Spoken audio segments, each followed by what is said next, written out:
Right, so good morning, everyone, or in some cases, good afternoon or good evening. I'm Robert Traeger of the Center for the Governance of AI and UCLA's Political Science Department. On behalf of the center, welcome to this panel discussion of how AI capabilities might affect the nature of warfare. We have with us today two speakers with extraordinary expertise on this topic. The first is Paul Scharre. Paul is the Vice President and Director of Studies at the Center for New American Security. He is the author of the book Army of None, Autonomous Weapons and the Future of War, which won the 2019 Colby Award and which Bill Gates named one of his top 5 books of 2018.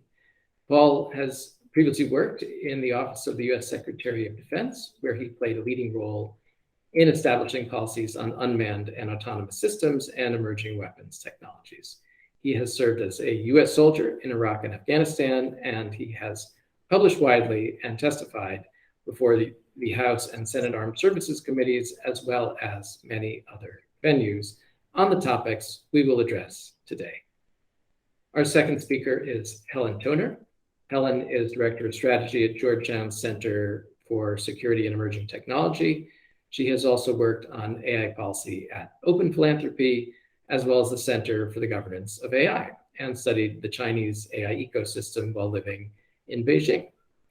Her writings have appeared in Foreign Affairs and other outlets. She is a member of the board of directors of OpenAI, and she has also testified before the U.S. Congress's U.S.-China Economic and Security Review Commission, also on these topics. We will start off today with Helen asking questions of Paul, and then we'll have time for audience questions for both speakers. You can raise your virtual hand if you'd like to ask a question. Please note that this event is being recorded. However, if you'd like to have your question cut from the recording or anonymized, you can write to Anne LaRue at GovAI, and we will do so. All right, without further ado, let's get started. Helen, the virtual floor is yours whenever you're ready. Thanks, Robert. Nice to be here today. Looking forward to the conversation. I'll say, so as kind of framing for how we're thinking of doing this, I'm assuming that when it kind of comes to AI in the military, a lot of the folks on the call today are particularly interested in thinking about implications of increasingly advanced systems, increasingly general systems, what things might look like 20 to 30 years down the road, things like that. I think Paul and I are both very happy to kind of go there, but we wanted to start initially with a conversation that's a little bit more grounded in the realities and complexities of how militaries actually develop a new technology. So kind of trying to start with more sort of present, near future, maybe some past, and using that as a kind of foundation on which we could build maybe more speculative or future-looking stuff as we get going, especially maybe in the audience discussion. Great. So with that said, we can kick it off. Paul, first question I'd love you to start with is, I feel like often when I'm thinking about kind of AI and military, it can feel like something new, especially with all these learning systems getting developed and employed in new ways and so on. But then when I talk to folks who are actually in the military, they often seem to think of sort of automation, autonomy, things like this as not new, and they kind of have examples in their mind of, that they're comparing discussions of AI to. So to set the stage, could you talk a little bit about the role of, sort of smart computers generally conceived in military systems that we already kind of have and that are pretty well established? And if you think there are kind of meaningful distinctions to be made between those systems and newer AI systems, and kind of what sorts of, systems that are in use all the time kind of already incorporate some of this sort of stuff, even if it's not exactly the same technologies? Yeah, absolutely. Well, it's great to be here. Thanks, Helen, for the discussion, and Rob, and thanks everyone for joining.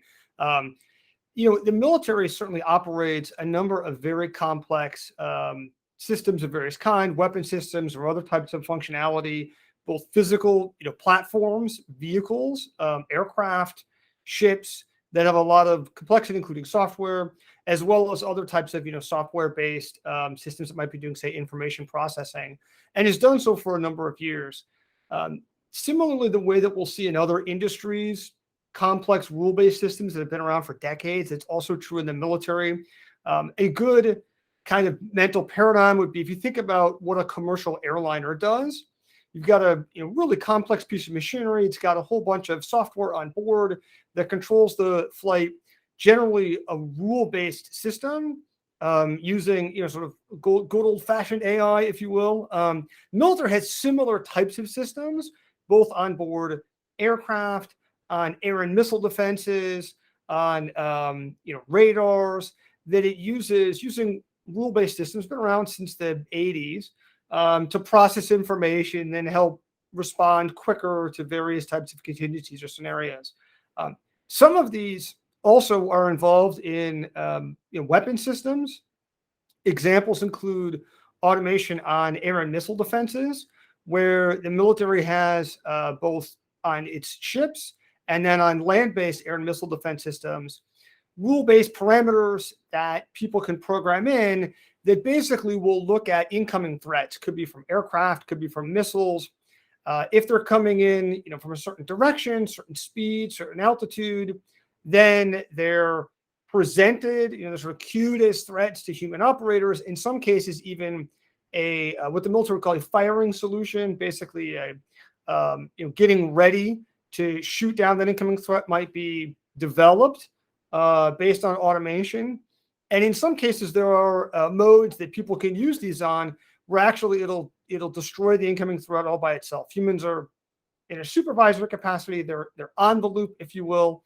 But there's a high degree of automation that's used in a variety of different systems today.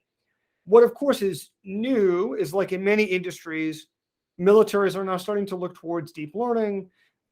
In recent years, certainly, there were a couple small startups that maybe in 2012, right after ImageNet, kind of jumped onto deep learning.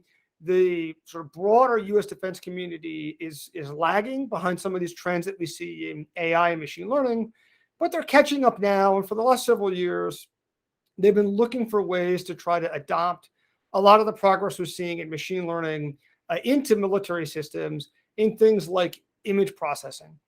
Military has a tremendous amount of images that they collect from satellites, from drones, more than there are eyeballs to process them. And so military is looking for ways to adopt machine learning to try to process images better. But they're also interested in lots of things that don't involve machine learning, but might look a lot more like business process automation to help speed up business processes, whether it's in accounting, personnel, or other areas that would help improve military operations. So it's worth keeping in mind that while what makes the military unique is what happens on the battlefield, and certainly when we think about the role of autonomy or artificial intelligence, people often think about battlefield applications. Those can often be very consequential. They raise important legal and ethical and policy concerns. Most of what the military does on a day-to-day basis, though, involves moving people and things from point A to point B. The military talks about a tooth to tail, a tooth being kind of the fighting end of the military and the tail being kind of everything else. And the tail generally outweighs the tooth by 7 to 10 times in terms of people and cost and units of organization. So most of what the military does on a day-to-day basis looks a lot like what Walmart and Amazon do. It's what happens at the end. It's quite different, of course. And so that's where there's a lot of opportunity for militaries to use simple automation, to use machine learning to improve their processes, and they've been working on doing so. Great. Yeah, that's a really good setup. Thank you. So then if we look at kind of not just what's been in use since the 80s, but also kind of looking a little more recently, as you've been watching kind of recent conflicts, I guess, two conspicuous examples of interstate conflict are in Nagorno-Karabakh in 2020, and then, in Ukraine right now. Do you feel like we're already starting to see some of those newer AI technologies being in use? Or are there things you would have expected that you haven't seen? Or, obviously we always have to recognize there's fog of war, and so we get kind of incomplete information about what's happening. But is there anything happening in these kind of recent conflicts that has been of interest to you? Yeah, certainly. I think one thing that's worth noting at first is one of the most striking things from a sort of defense analyst perspective when you're looking at the war in Ukraine has been the dominance of non-material factors, of things like the importance of doctrine, planning, communication, morale, will to fight, on the balance of power between Ukrainian and Russian forces. So while Russians, at least at the outset of the conflict, outnumbered Ukrainian defenders significantly and had more modern equipment, we certainly see in all of these other non-material factors, Ukraine has a major advantage And that is really more than helped tilt the scales in Ukraine's favor. Now we see Russia, pulling back their forces near Kiev, repositioning them, focusing on the east near Donbass, and probably, presumably scaling back out of their aims in the conflict overall. And so I think it's just that's an important lesson to keep in mind, that when we think about how technology might affect war, one of the really important lessons from history is that what matters most is not necessarily having the newest technology or the best technology, but finding the best ways of using it and then using it effectively. And so you can have all of the whiz-bang electronic warfare and fighter jets, and Russia has those things, but they're not doing basic things correctly, like communicating to their forces, having an effective plan, doing basic maintenance on their systems, doing logistics, and all of those things are crippling their military's ability to conduct operations very effectively. Which is all to say that you could throw all the artificial intelligence in the world at some military, and if they're not doing basic, maintenance properly on their forces, then it's not going to make any difference. And I think it's worth just acknowledging. One of the places where we have seen technology being used in a pretty significant evolutionary fashion in recent conflicts in both Nagorno-Karabakh and then in Ukraine has been the use of drones, in particular, both mid-tier drones. So the Turkish TB2 has been used by Ukrainian armed forces, and it's a medium altitude drone that's able to loiter for periods of time and then strike ground targets like Russian armored vehicles that might be vulnerable to aerial attacks, as well as the use of small drones like commercial off-the-shelf DJI drones that we're seeing forces on both sides use for scouting, and that Ukrainian forces have in some cases kind of weaponized through some kind of crude do-it-yourself weaponization. Although these are probably most useful right now for scouting and spotting for artillery. So if you can use drones to get overhead, get eyes on a target, and then direct artillery to bring fires on the target, that's a lot more firepower than the drone itself is going to carry, which is pretty minimal. And can I, do you know, I've had a hard time, not that I've tried incredibly hard, but I've had a hard time tracking down to what extent those drone-based capabilities are remotely operated versus to what extent they're autonomous. Is there anything you can say about which of the, I think some of it is just guys on the ground steering a drone, looking at images, but some of it I believe is more automated, but I'm not sure.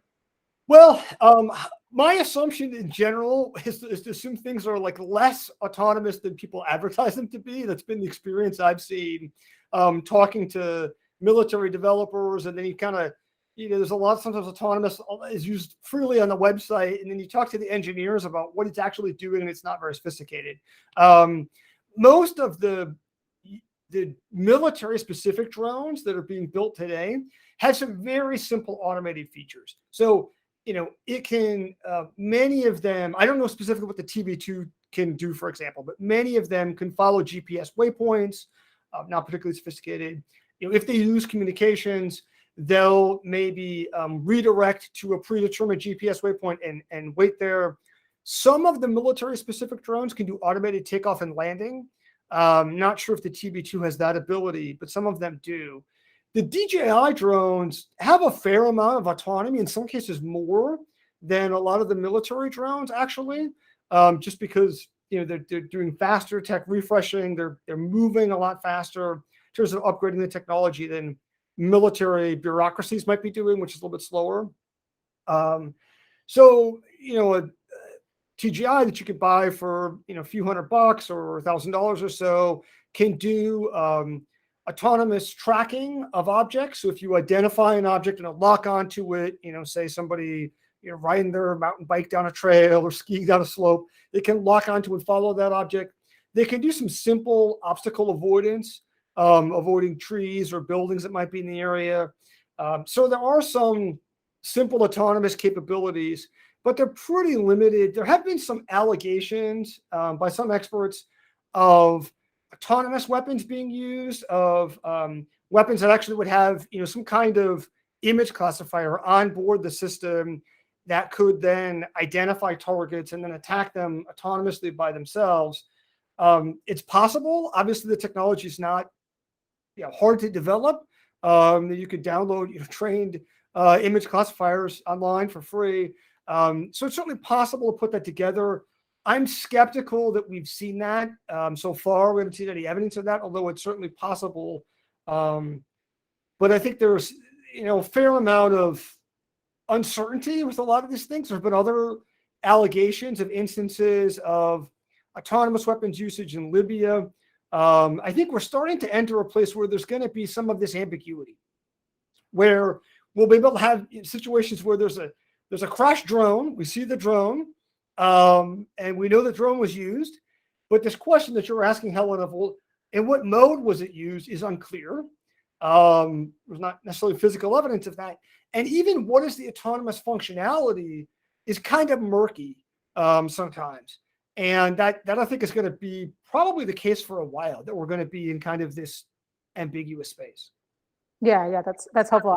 I think that the general rule of things are less autonomous than advertised seems like a good one, and probably also less autonomous than often maybe reported. I don't know. I thought I thought it was really interesting, the case of the assassination of the Iranian, I think it was a nuclear scientist who was assassinated on a highway using a sort of AI steered rifle. But what the AI was doing was adjusting for a time delay. And there was a person steering it via satellite, and the AI was just adjusting for the time delay. I thought that was kind of a neat case of sort of what AI can do and what AI can't do. You can't just leave the whole assassination job to this rifle. Great. Let's see, maybe to combine a couple questions. So you mentioned before some of the types of applications that you see militaries looking at, so especially image processing, certainly business processes, maybe looking into kind of the logistics and the tail, as you called it. And a nice thing about militaries as well, in one way, is that because the procurement processes tend to be very slow, we sometimes, in theory, could have years of notice of what is sort of under development. So are those the kinds of things that you think we're likely to see in the next 5 to 10 years? And also interested in how you think about the sort of bureaucratic dynamics and the process dynamics within kind of military decision making, in terms of what types of things to develop, and when, for me, learning about DoD's programs of record and all the incentives there, and then what gets acquired and how slow things are to change, has been pretty interesting. So kind of curious, if you're sort of looking out 5, 10, maybe 15 years, what do you maybe expect to see? What do you think an outsider who's not as familiar with sort of the guts of some of these processes might miss?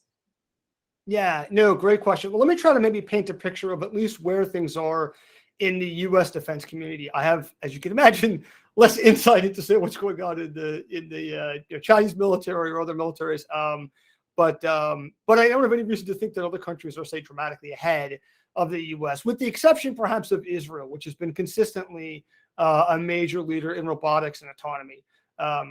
So a couple early applications that the U.S. military sort of pinpointed for AI were image classification for processing imagery that they're dealing with, and predictive maintenance. And so they've done some early prototyping of both of those. I'd say that we're still in kind of a pretty early stage with really any machine learning application in the US military, where people are building prototypes. They've done some proof of concept, but it is yet to dramatically transform operations. So I'll talk a little bit kind of what that looks like.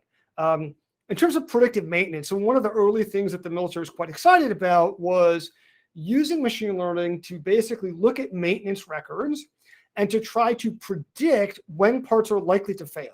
So currently they do maintenance based on a schedule, every 6 months, every 18 months, replace this part.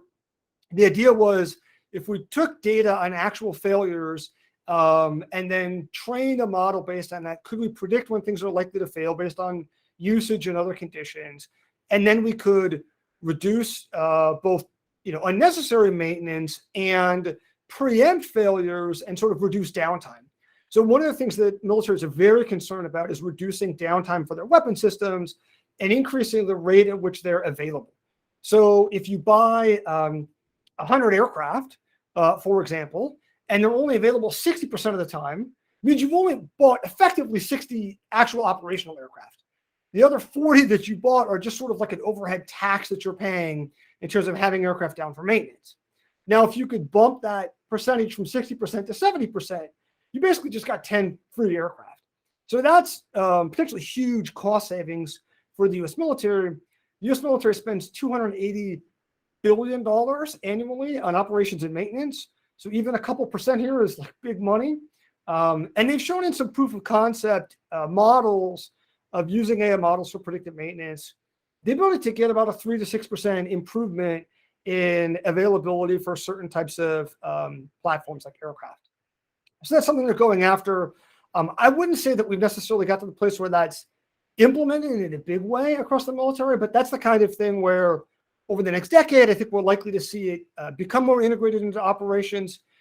The challenge, of course, is I'm sure people on this, listening can appreciate, is that because the data is not fungible from one type of system to another, right? If you've gone ahead and trained an AI model on, for example, this helicopter engine for this one type of helicopter, it's not going to work on, even another similar helicopter model, right? You need or maybe even that same helicopter model being used in a non-desert environment versus a desert environment, right?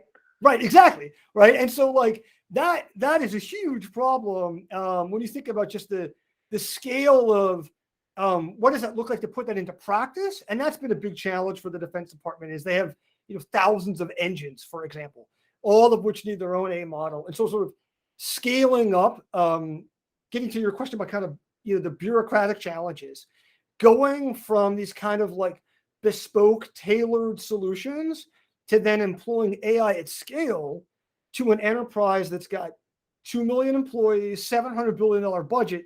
That's like a big bureaucratic challenge right now. And that's one of the things that the Defense Department's facing. Another one I'd say is in image processing, where that was one of the first applications they went after, to process images from drone video feeds. U.S. military has a tremendous amount of imagery from satellites, from drones, from other types of aircraft and sensors, and then different sensor phenomenologies. Some of them might be electro-optical, basically like a camera. Some of them might be infrared. Some of them might be radar. And all of those require, of course, different large, clean, labeled data sets to then train models on. And that's a place where they've been able to do this successfully, of build image classifiers to identify objects. One of the hurdles there is, how do you then transform intelligence operations? So how do you go from a world where, okay, now I've got a person watching, say, a drone video feed, and there's little boxes around objects. Great. I've labeled things: building, car, person, truck. To now, having that actually transform how you're doing intelligence analysis. And this is, of course, a problem that people face in industries, really any new technology, of, okay, you've electrified factories. Now, how do you actually transform the factory layout and operations to gain the efficiencies that can come from that? Or how do you transform your business operations to use some new technology? And I think that continues to be a hurdle. So there's a lot of talk about AI within the military. Secretary of Defense Mark Esper, a few years ago, when he was Secretary of Defense, he had said at one point in time that AI was his number one priority. Like, okay, but it's not really when you look at what they're doing. Most of the things that the Defense Department spends time and energy on is traditional types of hardware. It's short-range fighter aircraft, it's ships, it's submarines and tanks, and armored ground vehicles and aircraft carriers and things like that. Total AI spending is estimated to be about 1.3% of the Defense Department's budget. So it's not really a number one priority. And part of the issue, I think, is that there has yet to be really an application of AI that has made people within the military kind of stand up and say, I need to have that, where it's really transformed military operations in a way that you can say, now I need to use that and replicate that elsewhere. They haven't quite gotten to that point yet. It gives the phrase killer app a whole new meaning. Yeah. No killer app for AI in the military yet. Okay, that's a really great foundation. I want to start to move a little bit more in the speculative direction. So first, I'll ask you a question that I have found really puzzling as I've kind of talked to folks in the military and compared that with things I hear from the AI community. So it's basically this. I I think there's a lot of concern from folks in kind of the AI side of things about the possibility of races to the bottom. I think especially, looking at the possibility of what if we see really rapid research progress and there are these new potential capabilities being demonstrated, and militaries have the feeling like, we have to put this into practice. We have all these processes, but we have to put it on the field, ASAP, so that we don't get wiped out by some adversary. So that's sort of a concern on the one hand. On the other hand, when I talk to folks kind of in DoD or familiar with DoD, they and who know about how DoD actually develops and tests new technologies, they seem to all agree that those processes, at least in the U.S., are very long. They're very arduous. They're very rigorous. They really annoy the people who develop the technologies because they take so long to get through all these tests of like, does it actually work reliably? And so the folks who are kind of more familiar with the military side often seem to think that, at least in the US context, those processes are sort of likely to win out and are likely to mean that any kind of deployment is very kind of slow and arduous, even if the underlying research is progressing really rapidly. So I'm very curious what you make of that tension, whether you think kind of, again, obviously China, Russia, other countries are going to do slightly different things. But in a US context, do you tend more to think, yeah, these processes are in place, they're really sound, they're going to prevent, untoward things from happening? Or do you tend to think that things might kind of get out of hand in some way? No, that's such a great question. Bottom line is, I think probably somewhere in the middle, but let's maybe unpack kind of where, because this disconnect is real that you're describing. And I think you painted the picture very correctly of these two different communities and how they think about this challenge of kind of building robust and effective AI systems that are going to be reliable. So why the disconnect? And actually, I'll just say, sorry, one tiny anecdote to give a little flavor here is, at CSAT, we've been doing some work on kind of test and evaluation and standard setting and things like this. And we've actually heard from some folks in the department, like, don't use the words test and evaluation, because anyone who does R&D in the department will like immediately feel angry because they'll think about like DoD's like test and evaluation and how it slows down their programs. So that's sort of the kind of like level of feeling that I'm referring to as well. Yeah, that's kind of funny. I mean, probably a valid dynamic that's underway inside the bureaucracy. Well, look, test and evaluation is important. I'll say that up front. I will say test and evaluation, but so where's this disconnect coming from? I think it's a couple of things. One is I think that there is to some extent an information asymmetry between these communities. That is to say that people in the AI community are going to very acutely understand the challenges with building machine learning systems that are robust today and reliable, particularly under, a variety of different situations, under conditions of novelty where these machines tend to do very poorly, which is obviously going to be the case in a lot of military contexts. You're going to be operating in environments that you can't control, you can't foresee. You're going to have an adaptive adversary that's doing something that you didn't anticipate to try to manipulate your systems intentionally. So I think that engineers are going to have a much keener sense of the problems of these technologies, and that's part of it. Now, of course, if you talk to people within the U.S. defense community who are actually, down at the engineering level, folks at places like federally funded research and development corporations who actually, kind of are rolling up their sleeves and getting into some of the technical details, they understand the technical challenges. Those aren't necessarily, that tech literacy isn't necessarily bubbling up to the senior leaders who are the ones who are making kind of some of these very public pronouncements about like, well, if there's an AI arms race, we're not in it yet, right? They kind of like, like make people worried. Some of those senior leaders don't have the same tech literacy, so there's a bit of a disconnect there. Likewise, there's, I'm sure, a disconnect on the other side where people who aren't as familiar with the defense world aren't as knowledgeable about the very onerous and complicated bureaucratic systems for test and evaluation that do exist for weapon systems today. Because the military doesn't want their weapon systems to go out and fail out in the real world, right? They don't want their aircraft to be falling out of the sky or have software glitches. And we've had plenty of examples of this happening over the years where the military deploys some system and then it does something strange. The F-22 fighter jet, when it first crossed the international date line, had a system crash on board, a sort of a Y2K-like failure when the clocks reset, and they lost a bunch of their software systems. Almost lost the aircraft over the Pacific at the time. So, Meltzer tries to iron those things out ahead of time as best they can. But there are always going to be, like any complex system, there are going to be places where those glitches, you don't find them out until you get out in the real world. I guess one question is, to what extent are those systems, going to ensure that you're not going to have failures in the real world? I think the answer is you can never get to the point where you're confident you're not going to have failures out in the real world. And there are plenty of examples in commercial industry, things like 737 MAX, where you have robust testing procedures in place. You have a very safety conscious industry. You have a regulatory structure that's in place to regulate the technology.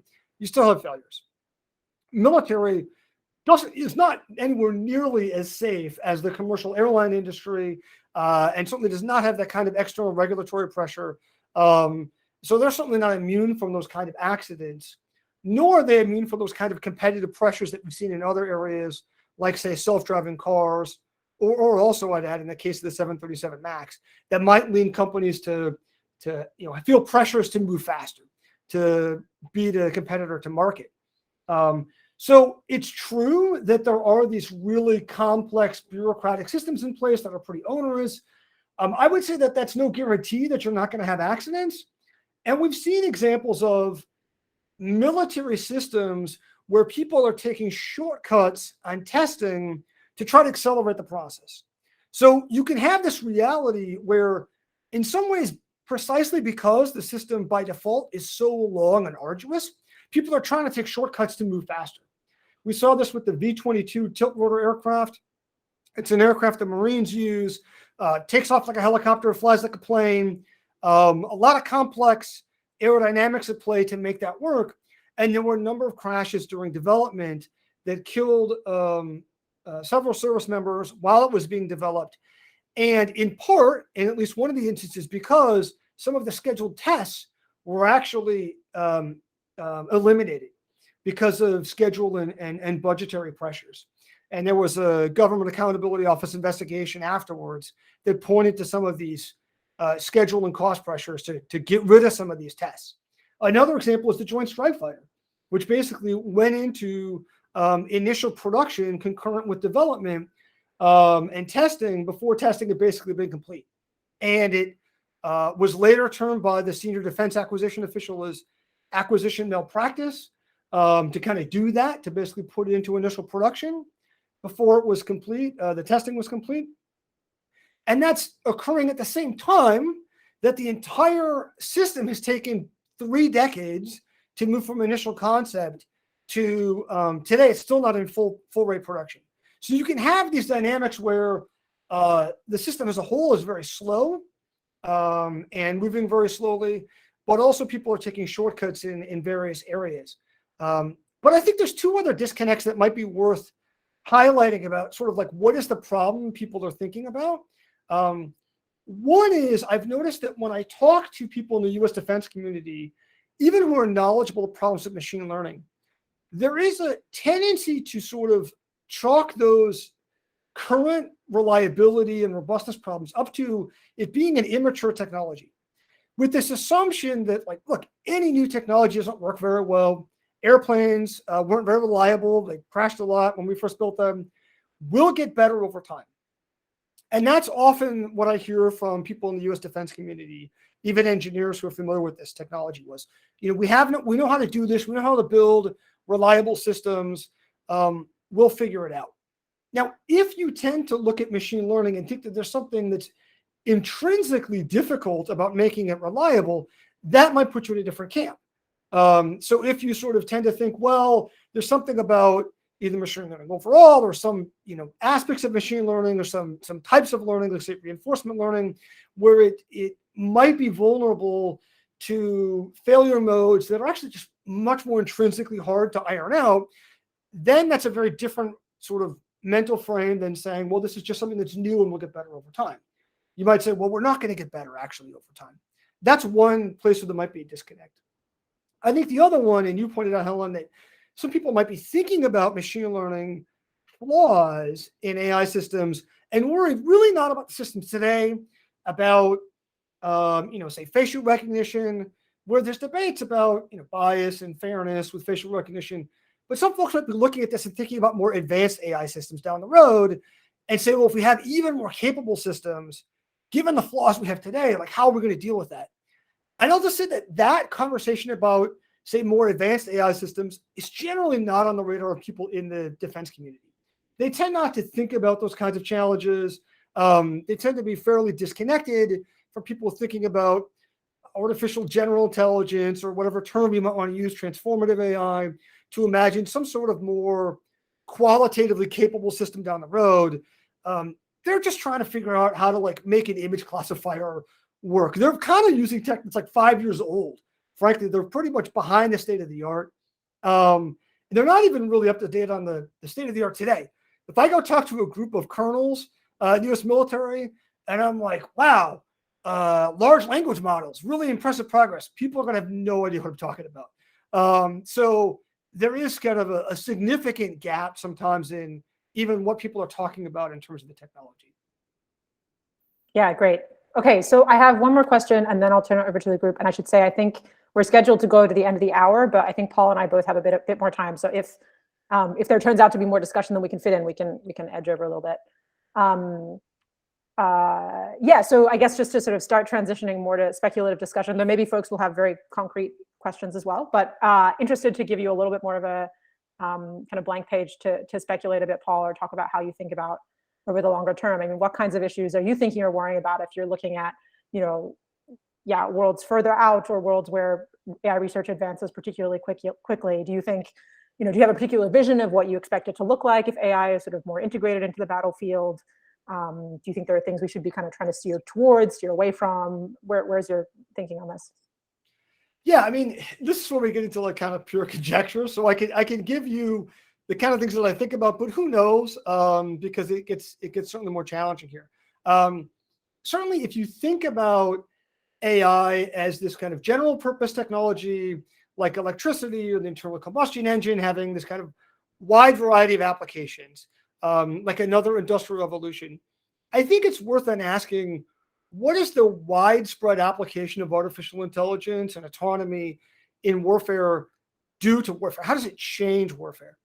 And just like we saw the Industrial Revolution change war in profound ways by changing the physical characteristics of war, allowing countries to fight wars at much larger scales with much larger destructive power.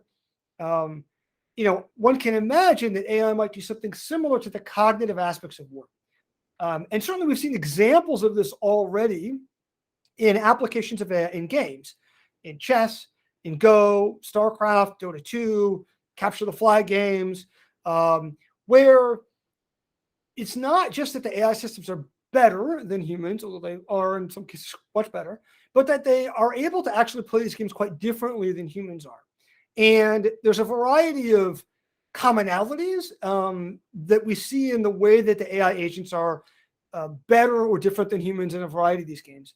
Obviously, they can have superhuman reaction times. In Capture the Flag games, they can tag humans faster than humans are able to. In real-time strategy games like StarCraft 2 or Dota 2, their micro is basically invincible. They can dodge enemy fire if you were to basically give them unconstrained actions permitted and micro. They basically have to dumb down the micro play of these systems so that they can actually learn some of the higher level strategy that we're trying to train them on. We've seen in games like chess and Go that the AI agents are able to look comprehensively across the game in both time and space in ways that seem superior to humans. So they're able to coordinate actions across kind of the whole of the board in ways that are better than humans, that they're able to also sort of think and engage in long-term planning better than people might be capable of. In Dota 2, we've seen coordination among agents that is far superior to what humans could do.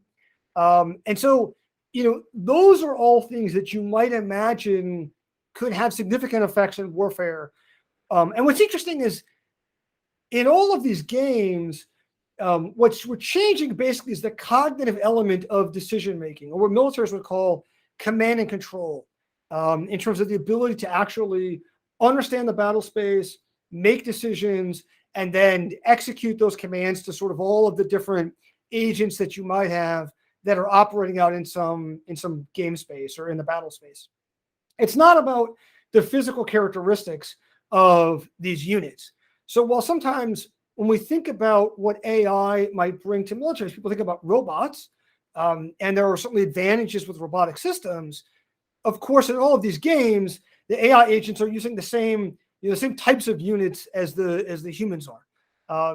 So there's a lot of potential advantages here, and one can imagine that over time, the widespread application of AI and autonomy in warfare could allow militaries to operate with greater coordination, greater precision, greater speed in the battle space, accelerating perhaps the tempo of military operations.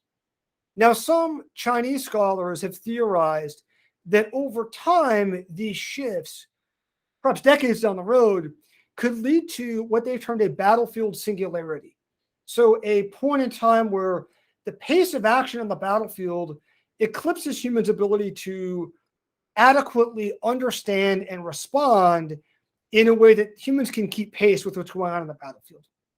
Some US scholars have referred to this same idea as hyperwar, this kind of idea that there's some kind of phase shift to some new domain of warfare, much like we've seen in other areas like stock trading, where there are now this whole domain of stock trading that occurs in milliseconds, where humans basically just can't operate in that domain of trading, of high frequency trading, that you could see something similar in warfare.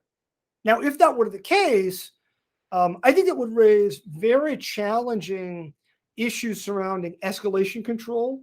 If you basically had warfare progressing at a pace that's too fast for humans to respond, how do humans then engage at the strategic or policy level to control or regulate warfare? Just to give a kind of a real example, you see, interesting debates and policy discussions about, as the war's unfolding in Ukraine, what are different thresholds for US and NATO involvement?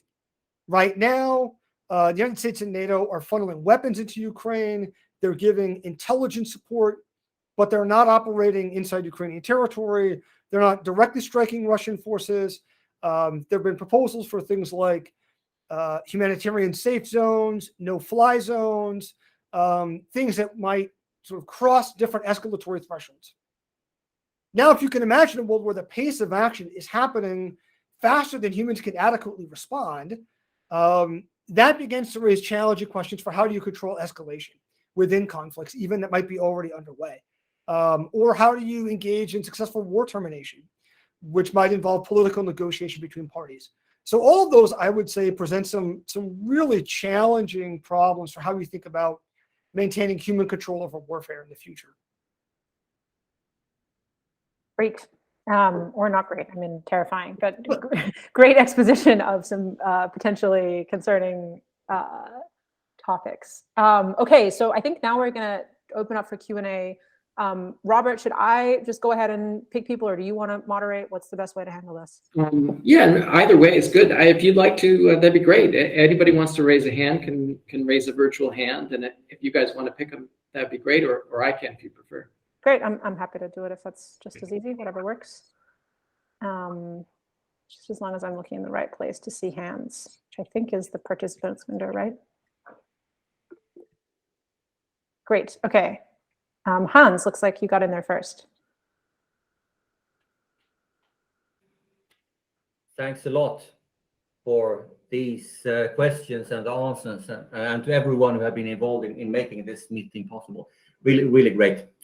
So thank you. So I have a few questions. The first one, I think it may be three if you want to group. The first one is very concrete, and it's about machine learning. And does machine learning really go on in the field, or is the training period closed before it is fielded, so to say? Or I understand that this is not something perhaps that you cannot survey all of what is going on, but I would just be curious about what is the at least the public image of this. Is machine learning going on in the real field?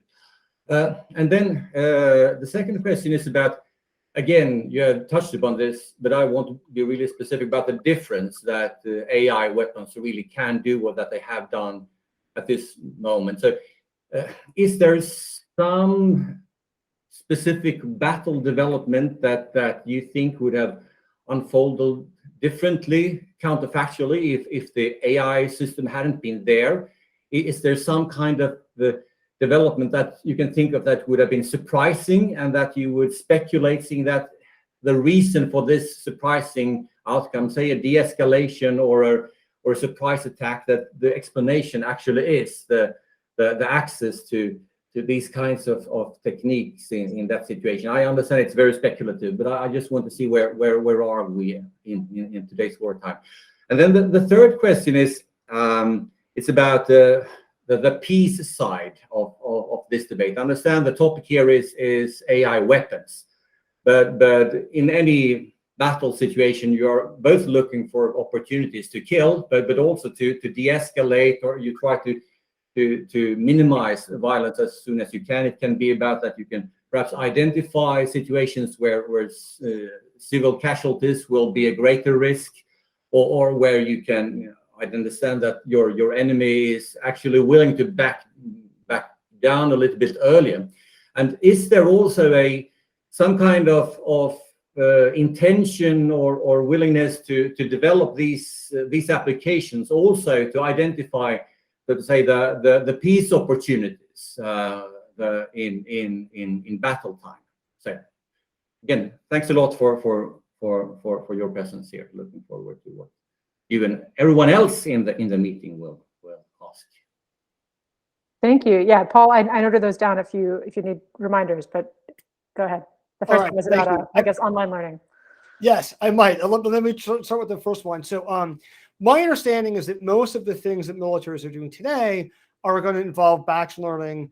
They're getting a set of data, cleaning it up, and then training a model. Now, they might be updating that model rapidly, like you would in many applications, but not necessarily doing online learning. So, for example, when the military first deployed image classifiers for drone footage as part of Project Maven overseas, they were rapidly updating their image classifier based on data from theater. So they had, a set of training data that they used to train the model, and then they deploy it to theater. And of course, different environment, predictably, performance drops off. And so one of the things the military has been working on, sort of from a bureaucratic and organizational standpoint, is quite innovative, is having then the engineering team sitting side by side with those who are actually operating whatever these tools are. Let's say it's imagery analysts, to then quickly update the model. But again, that they're not necessarily doing online learning, at least not now. Now, there might be situations you can imagine, like spam filters, where people might be using online learning down the road. But I'm not aware of any applications, currently in the military that would do that. I think for the military right now, most of them are just going to be rapidly updating models over time. In terms of, places where the outcome of a conflict might have been different, or the use might have been different with or without AI, I don't know that we've seen that today, just because I think a lot of the AI applications right now are still using these prototype proof of concept stage rather than necessarily being, used in conflicts. I would point to, let me give an example for what this is worth. I'll answer the next best possible question, which is, if we were to look at a conflict and imagine AI, how would it be different? So if we look at what's going on in Ukraine, one of the things that we've seen is, of course, this significant impact of the availability of open source imagery coming out of the conflict. Not only on social media, people do reporting on the ground of what's unfolding, but also things like commercial satellite imagery. Companies like Maxar, getting satellite imagery of the conflict and that playing a role. Now, the U.S. government was very aggressive at declassifying intelligence ahead of time in the buildup to the conflict. But we've also seen a lot of the information is commercially available. And that's a place where if you had more AI able to process some of the satellite imagery, it might help give people a better sense of what's going on the ground. Both the combatants to know in real time or closer to real time where enemy forces are, as well as other outside observers just tracking the conflict and understanding what's happening.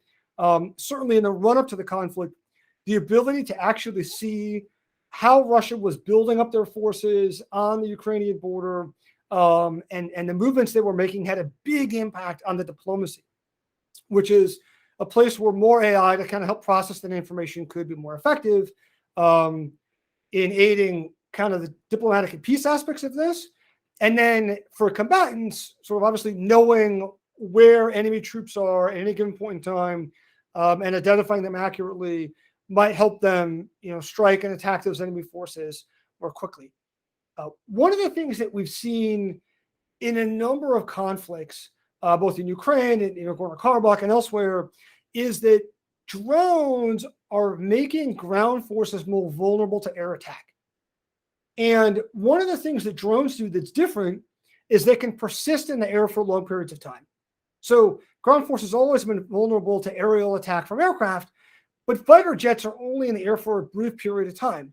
They don't have very long endurance. And so it's a sort of fleeting threat to ground forces. Drones can loiter for 12, 18, 20, 24 hours at a time. And so they really are game changers in terms of threatening ground forces because of their greater persistence. But as we kind of talked about earlier, as Helen mentioned, these are largely remotely controlled. So in terms of actually understanding what's happening on the ground, you still have to have a human, not just piloting the drone, but also looking at the drone video footage and then trying to understand what's happening. That's a place where AI could, over time, help kind of process information better and speed things up. But I think to your question about peace, the real interesting angle here is, over time, what does this greater transparency do to peace negotiations prior to a conflict? And I think the way that the US was able to marshal diplomatic support behind Ukraine, and to take away a lot of Russia's pretext for the invasion in the run-up to the invasion by declassifying information, kind of points towards the potential down the road where greater sensors to understand the world and then an AI to kind of process that information might increase greater transparency. And that might have a stabilizing effect among nations. That it's harder for countries to carry out a surprise attack. It's harder for them to kind of tell their narrative when everyone else can see what they're doing. And that can be, from a diplomatic standpoint, helping to it doesn't necessarily stop a country from going to war like Russia, but at least build greater diplomatic support towards pushing back against that kind of aggression. Okay, Robert, you're in next. And if folks need to drop off at the hour, that's totally fine. If they can stay on, then I'll go to Jade next. And if there's other questions after that, we can keep going just a little bit longer. But Robert, over to you. Great. Thanks so much for really interesting stuff. I want to ask about a specific technology about the loitering munitions. And you were sort of answering this a little bit just now, but I feel like it just would be really interesting to get your view on exactly where this technology is and how autonomous it can be in sort of different militaries around the world. So in the US, is sort of autonomous loitering munitions, is that an important part of war fighting now, or is it just all drone, and sort of like how quickly is it likely to maybe transition to more autonomous? But then also in other militaries around the world, what does it look like? I mean, it seems like the perception is that in the Armenia-Azerbaijan conflict that these, we don't know how autonomous things were, true, but it seems like the perception is that there was some autonomy that was being used and that it had an impact on battlefield outcomes. So I'm curious if you could maybe, if you have views on that specifically, is that wrong? Is that not, is the perception not right? Is the perception right? If that is the perception, should we then expect these technologies to spread to other places that think they were useful? Yeah, no, great question. Well, certainly loitering munitions is one of the things that we've seen play a significant role on both sides of this conflict. There have been some reports, as you mentioned, about Russian loitering munitions potentially having some autonomous functionality, maybe even being, the ability to execute as fully autonomous weapons. U.S. loitering munitions like the Switchblade have been in the news headlines that the U.S. is giving them to Russian forces. So let me just talk a little bit about what the technology is, and then we can get into some of these thornier questions about how much autonomy would it have, which is actually, in some cases, just hard to know. So a drone, in the military context, just like in the civilian world, people usually refer to drones as an aircraft that is recoverable. So it could be a small hobbyist drone, could be a very large military aircraft, but one that takes off, flies around for a period of time, and then comes back and lands. Some military drones are weaponized. They'll be armed. They'll carry bombs that they can, or missiles that they can drop on targets, but some are not. Loitering munitions is basically a sort of fusion between a missile or bomb and a drone. So it's a one-way system. It's launched. It has and then once you launch it, you don't want it coming back because it has a warhead on the front of it, and it's intended to directly then attack an enemy target. Now, loitering munitions has been around for decades, since the 80s at least. Early loitering munitions were used to go after radars. So radars are a much easier target to go after for loitering munition than, say, a tank, for example, because radars are emitting in the electromagnetic spectrum, right? So they're broadcasting their position. Then what militaries would call a cooperative target.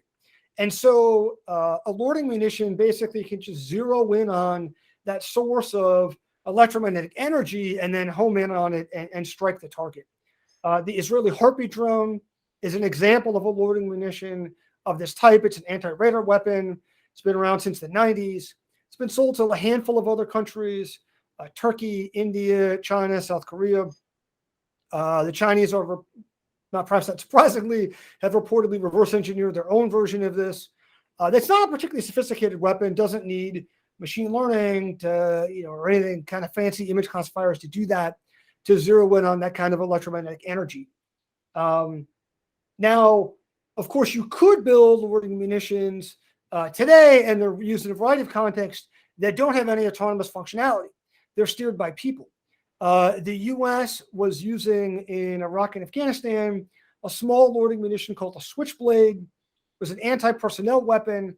It's basically, about kind of yay big, carried in a backpack, launched out of a small tube, carries a small warhead. It's basically like a disposable one-way drone used to target enemy ground troops, enemy personnel. And it's remotely piloted, would be flown by a person.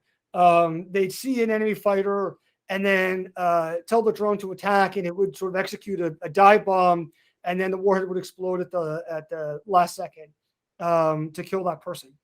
There's also an anti-tank version of this that, similar, just a little bit bigger, with an anti-tank warhead to penetrate tanks' armor.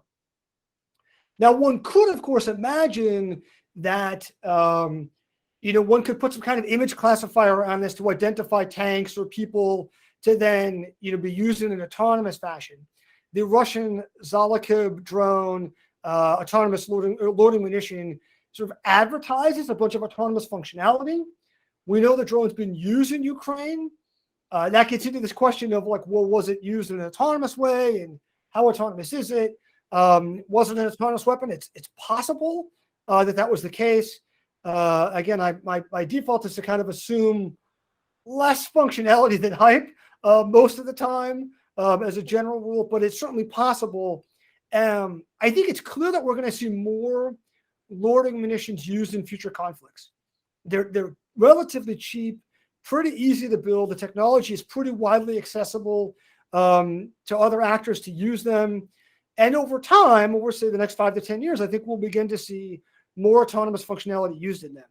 I think the one place where I'd say I put a little bit of skepticism right now is, could you put an image classifier on it? Yes. Do you have the data sets of cleaned, labeled data for your enemy targets in a variety of lighting conditions and weather conditions to make that image classifier robust enough to use in a conflict? Honestly, I probably doubt that data set exists for a lot of actors. It's probably hard to compile and clean it up and make that reliable. So in many cases, even if it's starting to use some of these machine learning tools, My guess is they're not going to be super reliable at first, but I think we'll see them incorporated increasingly in conflicts in the years ahead. All right, Jade, over to you. This is Marcus stealing Jade's mic. Thank you. This has been really interesting. I'm curious about this. Yeah. So my biggest worry in this domain is what you mentioned of sort of the risk of flash wars, or the risk of sort of hyper warfare, or the military singularity, or whatever the term was of the Chinese scholars. What can we do about reducing those kinds of risks? And I guess bonus points, but extra to make the question extra difficult. Are there ways that we can reduce this risk that is sort of incentive compatible or whatever for the geopolitical actors involved? Yeah, I think it's a hard problem to start with. So, if you think about, for example, how we've regulated some of these risks of flash crashes in financial markets. Well, people installed circuit breakers to take stocks offline if the stock price moves too quickly in one direction or the other. But you have a regulatory actor that could do that, and it doesn't exist anymore. There's no referee to call timeout if things begin to kind of spin out of control. So that requires that militaries either themselves basically insert kind of these human circuit breakers into their military operations, or that they find some way to work cooperatively with their enemies to do that, which is challenging, as you can imagine. So, I think there's maybe two compelling rationales why we might see militaries doing this. One would be internally, they see value in retaining human control over operations because they want the military forces to be more effective. And so, when you think about places where machine learning is likely to be not very good, places that require an understanding of context, where there's a high degree of novelty, where there's an actor that's trying to manipulate the system, all of these kind of conditions are going to apply in warfare. As just a fundamental level, if you go ahead and train up some kind of AI system in peacetime, what assurance do you have that that training is going to transfer very well into a wartime environment? You don't really know that. In fact, there's a good reason to think that it's going to at least underperform, that you're going to have some reliability problems kind of early on. And so you might say militaries themselves saying, okay, well, we want to keep humans involved for that reason. Militaries have adopted kind of this paradigm of human machine teaming, kind of taking the inspiration from the world of centaur chess, thinking, okay, we want humans and machines working cooperatively together. We don't want to necessarily get rid of humans entirely. And I will say that the first people that are skeptical about getting rid of humans entirely are the humans doing these jobs, right? So the biggest skeptics for building fully autonomous fighter planes are fighter pilots, not surprisingly, right? And the same goes for basically like any job the military does. Is people are like, well, my job is really hard, and there's a lot of things that I'm doing that machines can't do, which is probably true, in fact, right? That there are going to be some tasks that can be automated, but whole sorts of things that are not.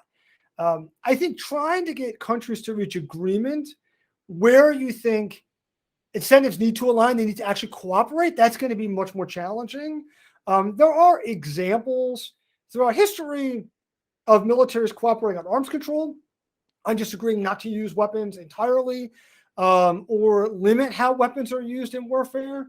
And there are cases where militaries had weapons, but didn't employ them. One of the sort of archetypes of this is the non-battlefield use of chemical weapons in World War II.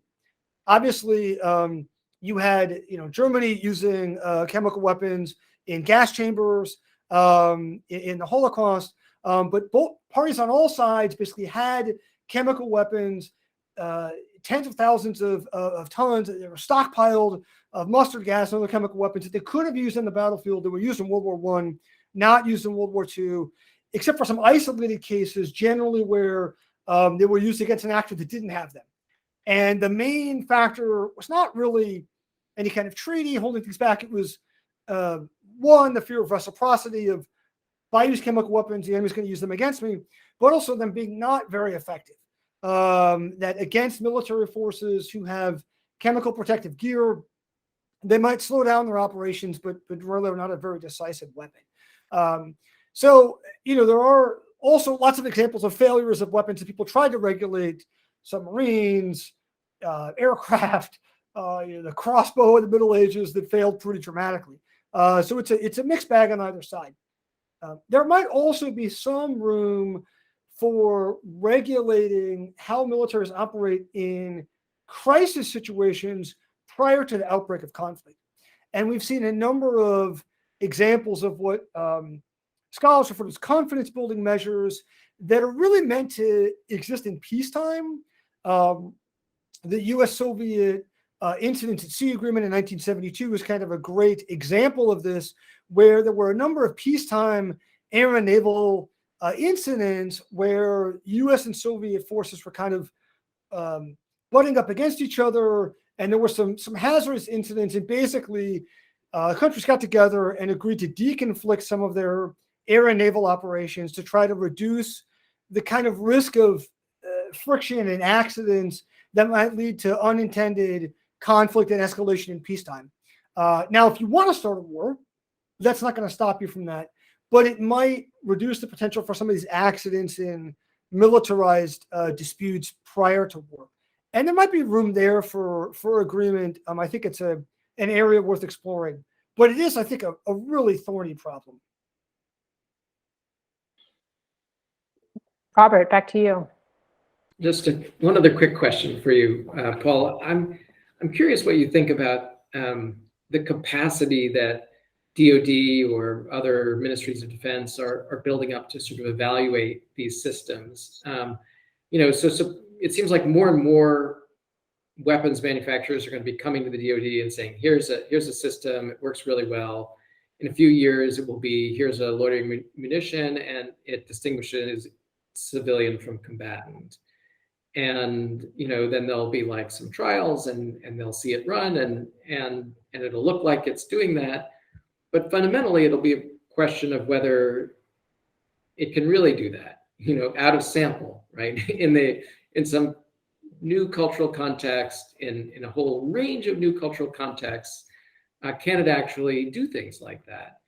And so my question is just, it seems like the kind of capacity, because DoD, it's not going to be able to trust, obviously, the weapons manufacturer.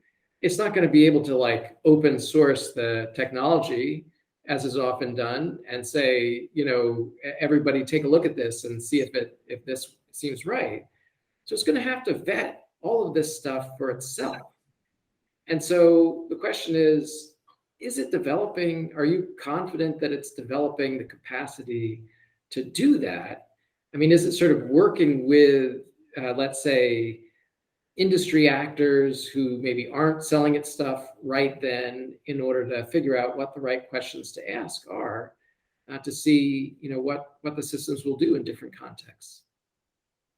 Yeah, great question. And it is, of course, a technically hard problem to begin with, right? To build, robust machine learning systems that are going to be robust against these kinds of failures.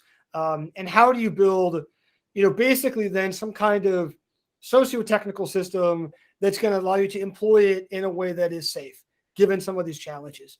So I think it's fair to say that the DoD doesn't have this problem solved by any means, but they are aware of the problem and working on it. And so the DoD refers to kind of this set of institutional procedures for ensuring robust and reliable systems as test and evaluation, verification and validation. So TEVV. It's kind of the acronym, because you love acronyms. And so they've been well aware for years, even really prior to the focus on machine learning, that they don't have adequate TEVV processes for even just very complex rule-based autonomous systems. That, when you think about testing it in all of the possible configurations of how the system might interact with its environment, we don't know how to do that. You can do physical testing, you can supplement that with simulations, but there's always going to be edge cases. And that's true for self-driving cars. That's true, in the military context as well. So I think the military is aware of that. they're working to try to improve their TEVV processes. So you have, kind of at the high level, very public statements that you'll see from the Defense Department and things like their unclassified AI strategy, which talked about the importance of building robust, reliable, and secure AI systems. Also, things like the DoD's AI principles, talking about the importance of ensuring that their systems are controllable and that they're going to be safe and secure and reliable.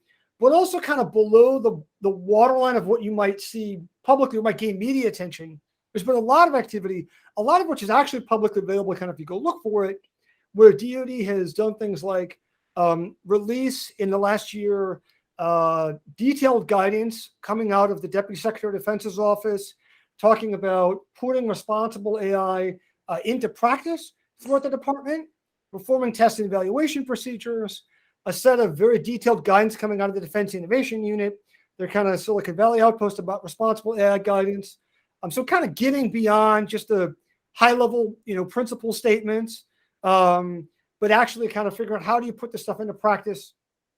Much more recently, in the last few months, the DoD has started to consolidate a lot of its data and AI organizations under a new Chief Digital and Artificial Intelligence Office, which will be responsible for some of these test and evaluation procedures as well. And baked into a lot of these rather kind of mundane and boring memoranda that you see coming out of the Pentagon, you can see guidance on things like, test and evaluation is a component of this. So I will say that people that are working on it, they're seized of this challenge. And there is also I would say, a wariness within the U.S. military about deploying systems that are not going to operate in a way that are not trustworthy, where they're not confident in this. And this goes back decades. So way back in the 90s, the U.S. Air Force developed a system called LOCAS. So loitering ammunition that was designed to identify and target enemy ground vehicles like tanks based on automatic target recognition. Now, as you can imagine, the automatic target recognition at the time in the 90s was not very good. But it did work. They tested it based on conversations that I had with people familiar with the program at the time. It basically was functional. And what stopped deployment was that Air Force leaders just weren't really comfortable trusting the system, giving it that level of autonomy. So this was something that would be an autonomous weapon that would basically loiter over an area for a period of time, look for enemy tanks, and then attack it on its own. And people were like, "Yeah, we don't really trust it." So I'd say that skepticism does exist in the military community and is a further break on some of the things that you kind of raised and it might be concerning that might lead to accidents. Yeah, I'll put in a plug for one of the documents that Paul mentioned, the Defense Innovation Unit, DIU's responsible AI guidance. If folks haven't seen that, it's a really interesting read. It's maybe 20 pages, has a couple of case studies of systems they've looked at, and really gets kind of granular into how they're thinking about testing. Testing is pretty cool. I think that is all of the questions by the looks of things. So Paul, thank you very much. I've learned a lot from you over the years, and this was no exception. So very great, fun to get to choose the questions. I think with that, back over to you, Robert. Oh, great. Well, I think it's just my job to say thanks also to you, Helen. That was really a nice discussion. And so thanks to both of you. And I think we can say a virtual applause to both of our panelists. Thank you. Well, that concludes our session today. So thanks very much. Stay safe, everyone, and see you next time. Thank you, Helen and Robert. Really appreciate it. Thank you, everyone.